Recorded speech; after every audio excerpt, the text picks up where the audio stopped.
Hello, good morning, good morning. It's 5:30 in the morning. Yan po, magbubukas na po tayo ng ating tindahan. Mga discarding mommy, hanggat maaari po, maaga po tayong magbubukas ng ating tindahan para po sa atin bumili ng ating mga customer pag tayo po ay may kalaban. Wait lang po, di pa tayo open pero may nabili na. Yan po, bumili. Ayan, yan po ang sinasabi natin. Di ba po?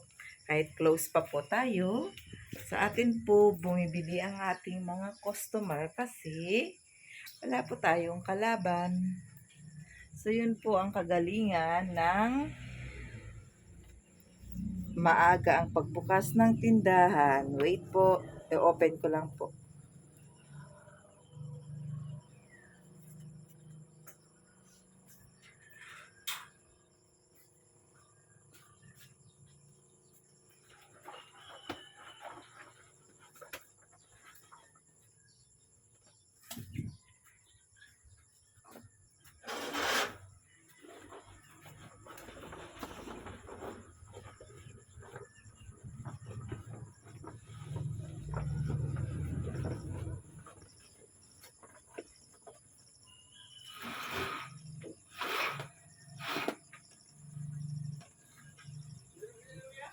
Ah?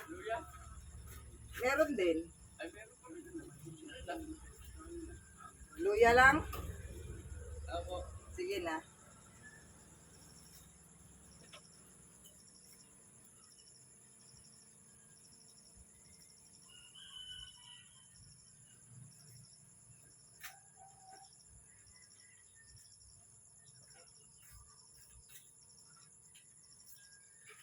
Hello guys, wait lang. May nabili pa po. Opo. So, yun nga po, di ba? May mga buyer na po tayo kahit napakaaga pa. So, ngayon po, habang tayo po ay nagbukas ng tindahan, tayo po ay mag-asikaso ng almusala ng ating anak kasi papasok po siya sa school. Yan dapat po ang mga madiscarding mommy na iba po ang mas maagang magbubukas ng tindahan kasi mas lamang po tayo makakapagbenta sa ating kataling tindahan pag tayo po ay may kalaban. Alam niyo ba mga madiscarding mommy, kahit po 50 pesos lang po ang kalamangan natin sa ating tindahan sa pagbibenta natin, hindi na po yan basta-basta mawawala sa atin. Ibig sabihin po, karagdagan na po yan sa ating paninda, sa ating benta.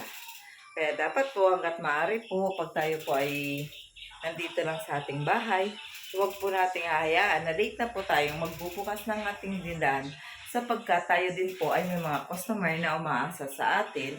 Katulad po niyan, pag hindi po ako nagbubukas, yung iba naming customer nagre-request po na bakit daw po lagi kaming close. Yun nga po ang sabi ko, wala po akong ibang inaasahan kasi po yung anak ko na kapalitan ko po ay nag-aaral po. Kaya sa umaga po ako po ang nagbubukas. So sa hapon po hanggat maaari, yung aking anak ang bantay sa aming tindahan. So another tip, ngayong umaga, maraming salamat po. Hanggang sa muli, ito yung madiscarding mommy. Nagsasabing love, love, love, and good morning. God bless us all. Thank you.